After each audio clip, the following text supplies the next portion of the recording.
through a presentation on organizational communication and effective communication. And we're gonna go pretty quick, but there's a lot of meat to this presentation. I want you guys to listen to the concepts that we're going through and keep an eye on how you can actually take this. Whole thing is designed to give you some tools where you can actually practically use it. So there's things that kind of go into the science of communication very briefly on an extremely basic level, but it's all geared towards you being able to take these points and implement them in your personal life, in your career, in the workplace. No matter where you are, these things are going to help you communicate. So right now I am forward deployed at CTF 68 in Rota, Spain as the senior analyst. I'll be coming back home in 2 weeks and looking forward to getting back stateside. Actually, I think we're ready. If we can start pushing slides, and I'll just get started. One other note for all the selects, I do encourage, I don't have set moments where I'm going to ask for questions or anything, but if you do have feedback, questions, or any kind of discussion points that you want to raise, please raise your hand and I'll see that. I'll pause and call on you, and you can jump in there. So please jump in and contribute as needed. All right, so the purpose of this brief is to teach leaders how to effectively communicate with your team and your workforce. All right, and these can be used at any level, from a large organization to small commands, down to the department and the division level, even to your individual duties and responsibilities and your individual interpersonal communication. All right, so effective organizational communication is important because it results in unity of effort, high morale, and it aligns all of the stakeholders into a common initiative. Next.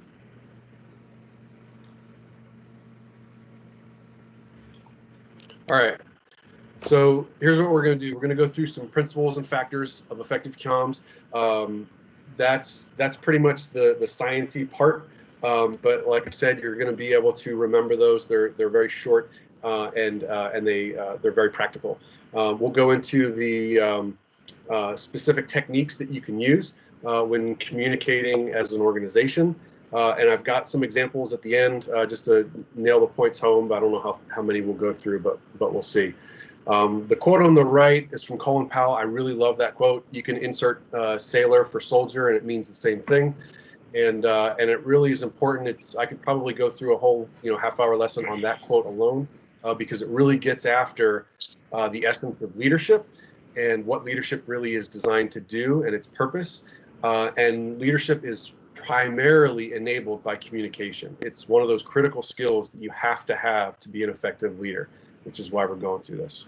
Slide. Give a hand up. Okay, yeah, go ahead. I don't see it, but go ahead. Roy Menendez.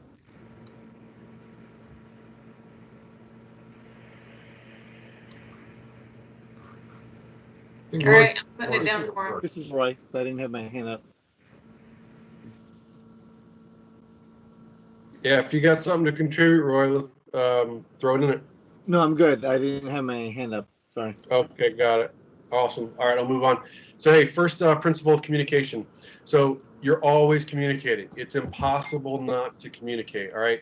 So whether it's your body language, your facial expressions, tone of voice, voice volume, or even if you're maintaining silence and thinking that you're not doing anything, you're still communicating, right? Those all send messages to the people that are around you, and they're perceiving that constantly. It's just our nature. We use our five senses all the time, and it's just impossible to shut that off. So you have to remember that you're giving off signals, and they are being picked up by other people at every moment.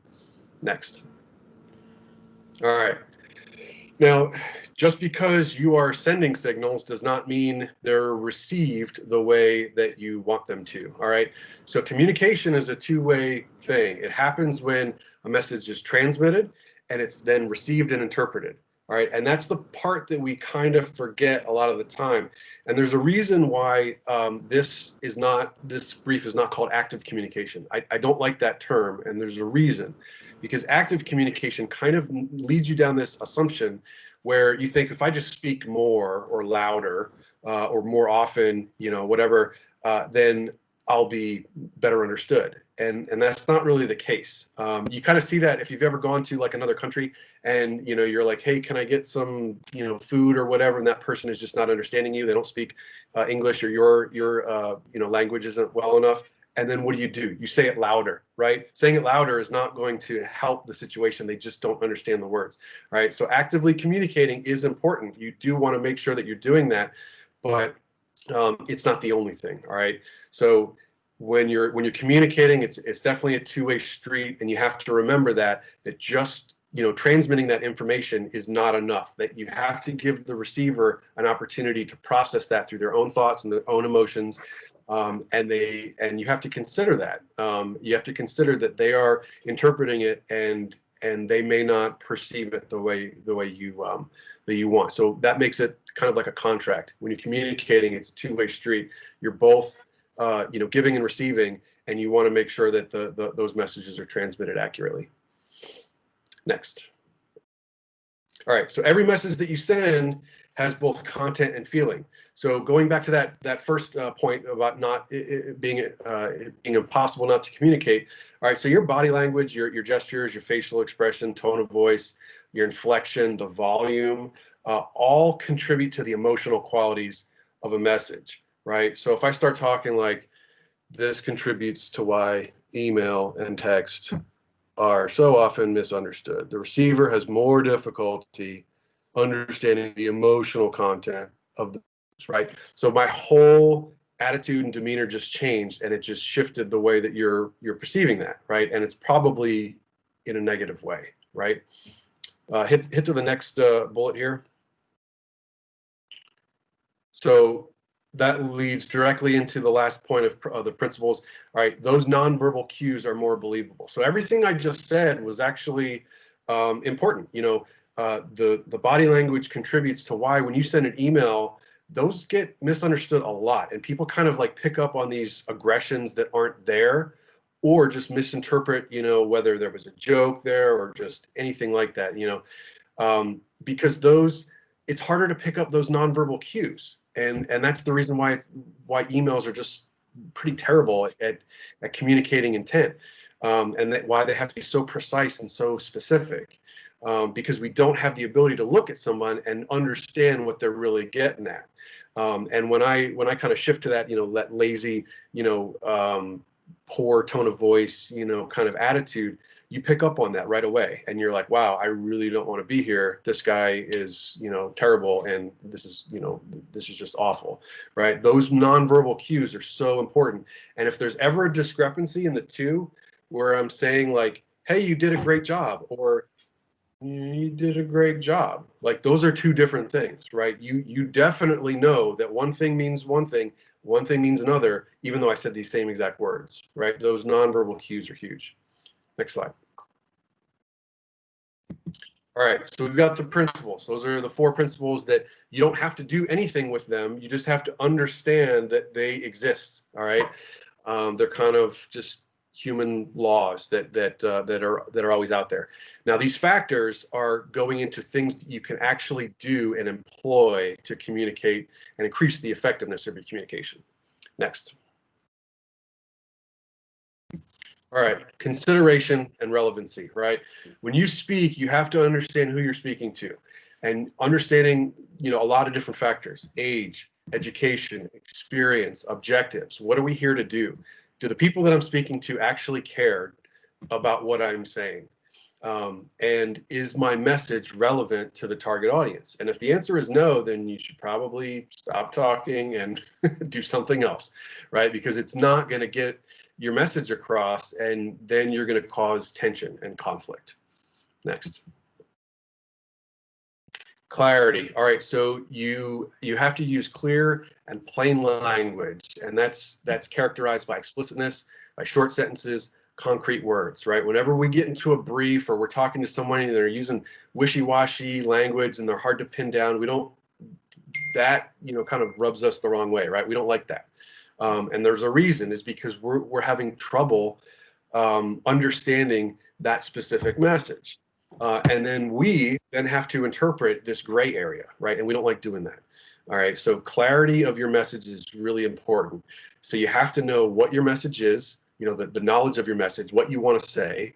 You have to know the method, how you want to say it, and the medium, what format do you want to say it. Sometimes emails are good. I'm not trashing emails completely, but sometimes it's better to just knock on somebody's door and say, hey, you know, what's up? You know, we need to work through this problem, you know, whatever the case may be. Next. Conciseness. Use only as many words as necessary. All right. I'm guilty of this sometimes. I kind of go on a little bit longer than I need to. I'll try not to do that today. But you definitely want to just use only what you need to say. All right. Use short sentences, short words. Avoid jargon. We use acronyms all the time in the military. It's part of our way of life. But keep that in mind. You know, I actually at work today, I had my OPSO was like, hey, I don't know what this acronym is. And a couple people did, a couple people didn't, and then they had to just hash it out real quick, right? So even in a, you know, military organization where we're used to using acronyms, they might not be universally understood. So make sure you're taking that into consideration, that your audience might understand what words you're using. Completeness. Next slide, or next bullet. Completeness. All right, so each message must have a clear and logical conclusion. So imagine, right, you see how awkward that is? I just stopped like mid-sentence and you're like, is he gonna finish his sentence? Right, you know, you're expecting more to follow, right? Now imagine you are speaking and you use the full complete sentence, you know, per the rules of English. However, the thought behind it is not complete. You have to make sure that when you're, you know, communicating a message, that it is complete, and the receiver shouldn't be left wondering, hey, is there more to come? Like, you know, have I arranged everything in the right way so that they can follow along and understand that, hey, this is the end of this message, right? Adequately explain any complex or lengthy subjects, and then subdivide that as necessary so that you can just chunk it out. Hey, this part here, then this part, then this part. And whether it's verbal, whether it's a brief, whether you're sending an email, no matter what it is, that's going to apply. And you want to make sure that you're sending complete messages. Next. All right, consistency. So you want to maintain consistency of tone, voice, style, and content. If you remember back to the previous example when I kind of shifted my attitude and I kind of got down like this and my voice got, you know, my tone of voice changed, right? That sends a signal. It's those nonverbal, those nonverbal cues that people are going to pick up on. So if you're talking in one way, in part of your communications, and you shift, people are going to assume that something happened. Did I offend this person? Did I say something wrong? Are they, you know, feeling some type of way? Like they're going to be starting to think about you and your relationship with that person rather than the message, right? So stay consistent the whole way through. Next. All right, correctness. Obviously, you want to avoid grammatical and syntax errors. Don't use slang unless, you know, the audience and the presentation specifically calls for it. Same thing with going back to the acronyms. You know, if you're sure that everybody understands, you know, what an NJP is, you know, or what the MCPON is. Those are, I know for a fact that everybody in this audience knows that, what those terms are. But if it doesn't necessarily call for it, or if you have a mixed audience, make sure you're explaining that, and don't use things that you don't need to. All right, I will pause there if anyone has any questions or comments thus far.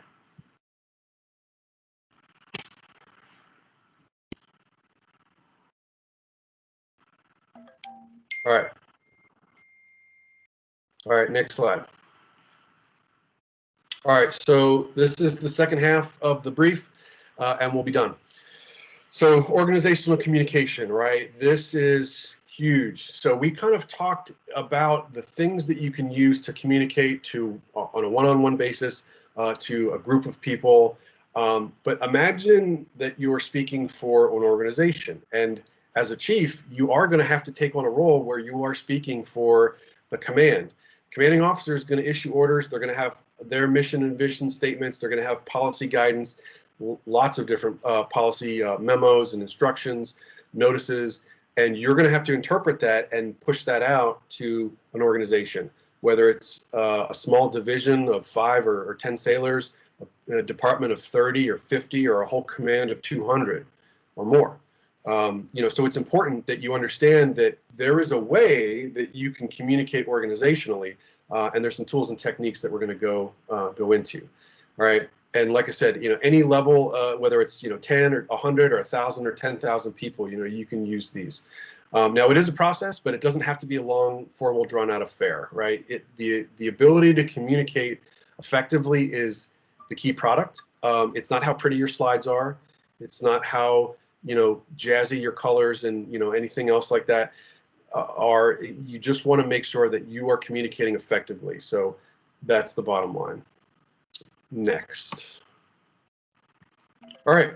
So this is what I call the impact formula, and it's a slight modification of a graphic that I saw. It was one of the most impactful visual aids that I like to use. It was very impactful for me, and I hope it is for you as well. So there's several key components of effective organizational communication, right? And these are identity, purpose, mission, vision, and then lines of effort to translate into to action. They're all interrelated, but they have distinct purposes. If you go on Google and Google the definition of these terms, you're going to see varying different definitions. Some of them are better than others. Some of them kind of blend the lines, which I don't like. If you blend the lines too much, then they're not distinct terms and they don't mean anything and you can't use them. All right, so I'm going to go through what I interpret them to mean and how I think you could use them for organizational comms. Next. Okay, so identity is at the bottom of the pyramid, right? So it's your base. You have to have identity to unite people, to speak clearly. Identity is really a set of statements that organizational members perceive to be central, distinct, and enduring to that organization. So when we say central, we mean features that are important and essential to the organization. Distinct meaning it's different than all the others. And durability, we want to know that we're not just here for 5 minutes and bouncing. The more durability that we have, the more connected we are. All right. So if you take that example and put it to the Navy, right? The Navy has features that are important and essential. We have ships. We are warfighters at sea. We have a specific mission. We are a part of the United States Armed Forces. All of those things are very central to our identity. And the fact that we are the only service that operates on the open ocean, that makes us kind of unique. It's distinct, and we're durable. We've been around for a couple hundred years now, and we, God willing, we'll be here for a couple hundred more. So those all create a specific identity. Now you could take that large example for the Navy and neck that down to, being an enlisted sailor, being a chief, being an intelligence professional, being a boatswain's mate, being a Navy SEAL, a diver, an officer, a chief. It doesn't matter, what it is, or even down to the command level. Taking that command identity and bringing people on board and uniting them. Right. That's why it's at the bottom, because it unites people. And it's so important that you have that first. If you walk into a shop that has poor morale and, personality issues and tons of conflict and tension, I would be willing to bet that you have an identity problem. That might not be the only problem, but I'm absolutely willing to bet that you would have an identity problem, that people don't feel together. They don't feel like they're all united in a common, with a common identity. Next. All right, so identity, so everything is in a specific order, right? So the first two are definitely linked, all right? So we talked about identity. Now moving into purpose, a purpose is that external problem. It's something that exists that we want to fix. It's where we want to go, but we're not there yet. There's something missing, there's a problem, and we see that, and now we have to try to figure out what we want to do. what is the condition now? What is the condition where we'd like it to be? And if you link those two things together, identity and purpose, you can see how powerful they start to be by uniting people, right? Already, you're like, all right, I know who I am, I know where I am, I know what we're intended to do. Now we're getting into the how and the specific what of what we're trying to do. Next.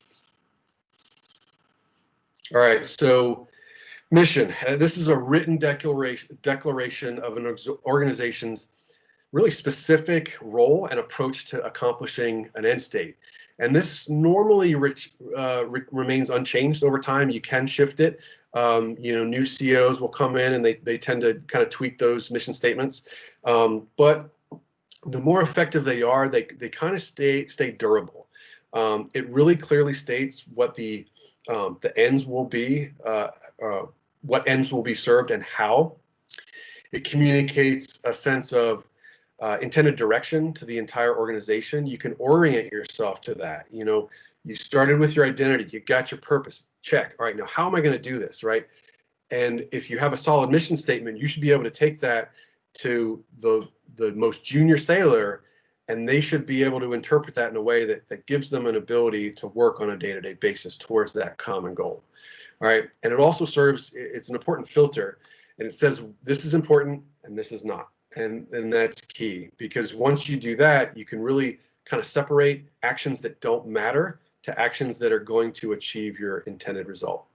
Next. So I said the first two are kind of really interconnected. They're all related, but the first two are tightly lashed together, and so are the last two. Mission and vision are really, really closely tied, and that's why they're next to each other, because the vision is the aspirational description of what an organization would like to achieve or accomplish in the midterm or the long-term future, right? So it aligns that mission and purpose, and it defines that end state. So you know who you are, you know what the problem is, you know what you're going to do to fix it, and at the end of that road, you know what that fix is going to look like. And that's important because that's why we call it vision. You can see it, right? Very, very important. Next. All right, so this comes with a warning. Action that's not aligned to identity, purpose, mission, and vision is wasted effort. If you walk to a shop and you see people that are doing things that really in line this kind of vertical the chart here, then your people are wasting their time and they're not being effective at what they're doing. Next. All right. So where do you start? There's a lot of stuff to cover. Where do you go with this? I would start at identity and I would start at purpose. Know who you are, know why you're doing what you're doing. All right, and then from there, you can develop specific mission statements to get after your problem set, and you can identify that ultimate, go back for a second. You can identify that ultimate place where you want to go. All right, and that's your vision. Questions? Comments? Perspective? Anyone have any C stories? Quick ones? Anyone used this before? I'm willing to bet people use it a lot more than they think. I'm willing to bet as well. Oh, we got a shy group so far, but we'll dig it out of them at some point, I guess. All right. Hey, so I'm going to end it there. And if there's any comments, questions, or concerns, please filter on my way, and I'd be happy to follow up and help you guys out. Training is a continual evolution. It's not just quick PowerPoints and be done. So please engage with myself, engage with the other genuines, and get the perspective and guidance you need. I'll turn it over. That's it.